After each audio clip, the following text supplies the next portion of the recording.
Hey, good morning, guys. Patrick Johnston, Managing Director of Go Dominican Life right here in Dominican Republic. And today, Peter and I are talking one more time in a 5 or 7 time series on property management. It'll go on forever because it's all about experience. But today we're talking about the onboarding experience when people join our system for a management contract, what it takes to take it from like the signing the contract to the first bum in the bed, paying some money for the owner. So let's talk about that because we try to make it look easy as possible, but let's talk about the things and items that we do to get a property ready for our system. Well, we do a full inventory down to all the cutlery, the linens, the towels.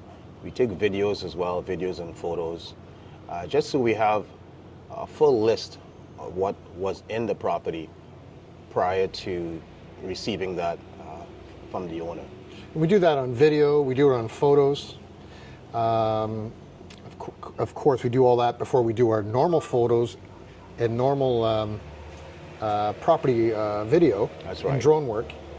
But we also do a very intense deep clean.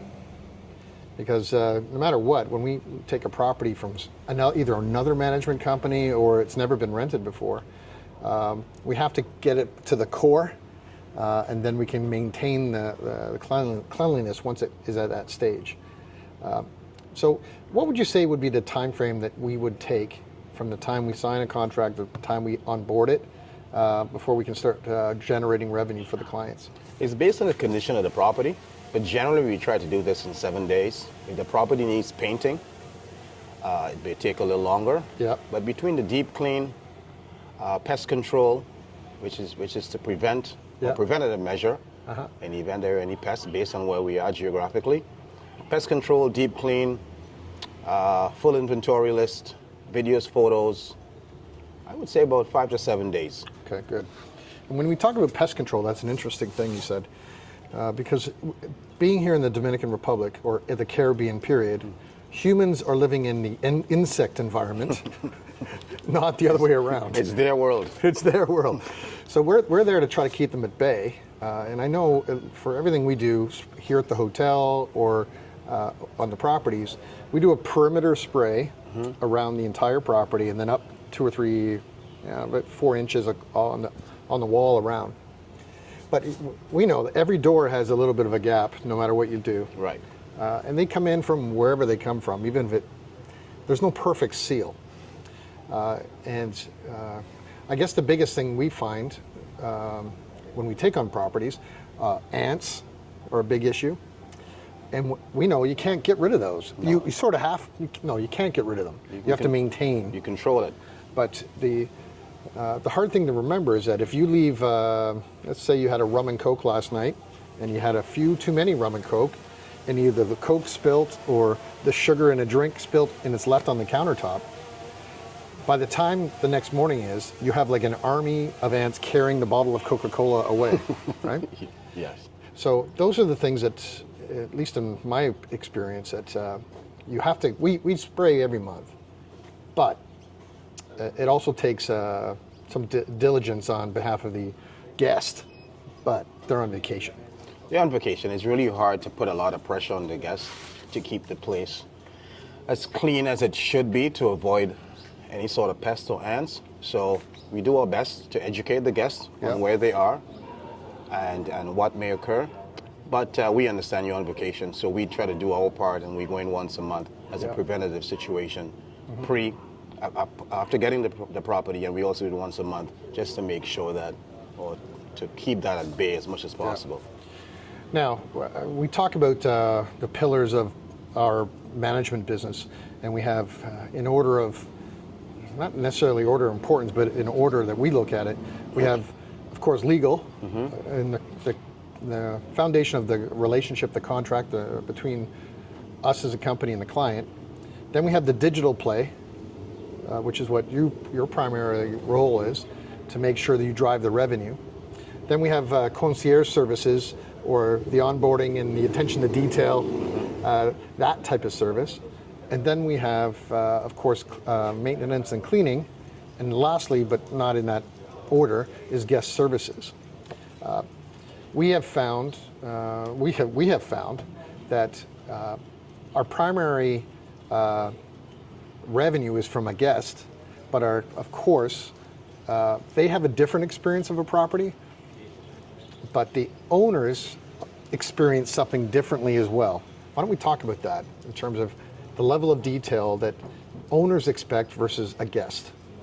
The owners expect a more detailed, clean, or they would like the property to be in pristine condition.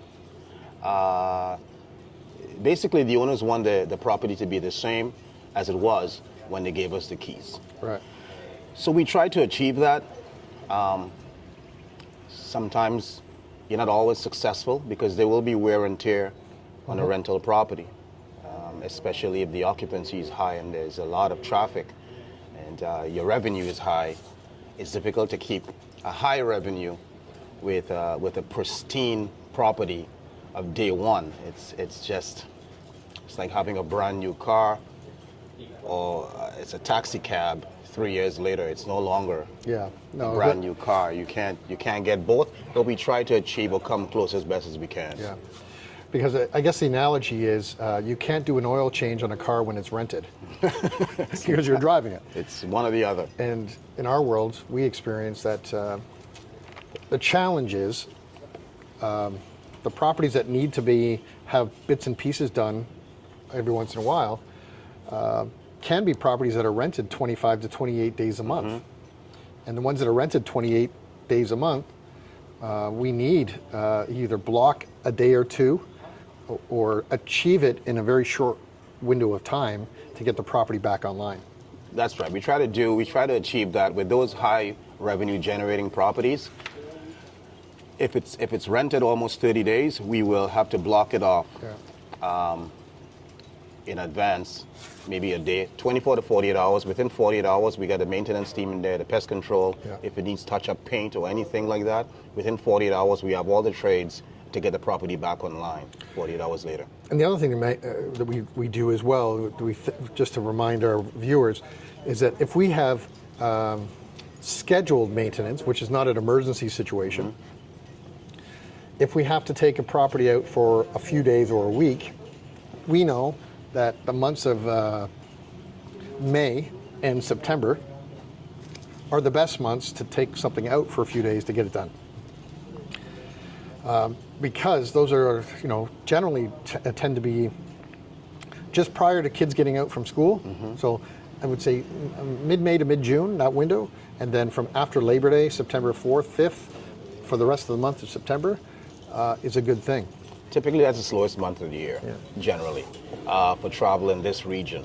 So you'll find the revenue is slower, but wholesale gives us an opportunity to do any enhancements or any minor modifications or minor maintenance, scheduled maintenance that we may need on the property to have it ready for the high season. Yeah.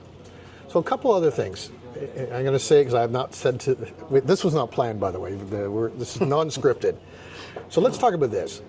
Every vacationer, guest that comes, knows that this is not their house, and they know the rules, whatever the rules are for individual properties, but they're still going to sit on the couch in their wet bathing suit, right? No matter the quality of the couch, good or bad or in the middle. What's your opinion of having couch covers or chair covers, regardless of the color? If it's white or sand color, whatever it is. Are you a fan of those? Aesthetically, no. However, from a practical standpoint, couch covers are sometimes necessary. Mm-hmm. And what we have at least is washable, it's reusable, it's replaceable. Yeah. So for those reasons, it's generally the best option, depending on the property and depending on the type of furniture that the owner has in the property. And we could use it in a pinch, knowing that, let's say this is July and that couch needs to be seriously deep cleaned in the month of September when the rentals are slower. We could throw one of those on temporarily, mm-hmm. Just to get us from one day to the next before we have to do another deep clean. The other one I wanted to talk about is the process of checking in and checking out. We talked about inventory when we first take over a management contract. That initial inventory, the initial deep clean, pre-photos, pre-video, and then actual photos and video for the rental process. But let's talk about checklists. And what do we do for people that are checking in, and then what we do when they're checking out. I guess we can describe it together, basically. Hattie, who's on our system, in our system of management, she's in charge of basically all of our quality control. So she goes through every property here in Las Trinas and itemizes everything and makes a work schedule for, doesn't matter what it is, whatever the work is, cleaning, maintenance, and repair, etc. But she uses check-in forms and check-out forms. And talk about those. The check-in form, prior to the guest checking in, we'll do a full inventory to make sure all the glasses are there, all the cutlery, all the sheets, there's no stains, place is properly clean. So we do a full inventory checklist. The guest then signs off on that checklist, accepting the responsibility and accepting that everything is in place as requested. When the guest checks out, we then do a full inventory as well to make sure all items are in place, items are not broken, items are not missing, items are not heavily stained, and the guest signs off on that checkout form as well. If there's an issue, if a glass is broken, it's not a big deal. Right. We replace that at no cost. If the TV is broken, or missing. Funny enough, we've never had a broken TV or missing TV. No, we haven't really. We haven't had any major things. Knock on wood. If a TV We've had wear and tear stuff. We've had wear and tear. Or a TV just stops working because it's been there for a few years, whatever it is, right?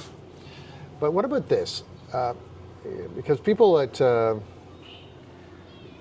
we have a program that we've introduced a few months ago now with our sheets and towels program, where for $30 US per month, for as long as you're in our system, we provide all the linens, all the towels. Let's talk about that, because that is a major issue when it comes to our operational procedures, also the guest experience. I'm going to start by saying every owner has their own sheets and towels, and I would like to say that all owners' sheets and towels don't match at all. You know, different colors, different shapes, different sizes, different styles, thicknesses, etc. But we don't.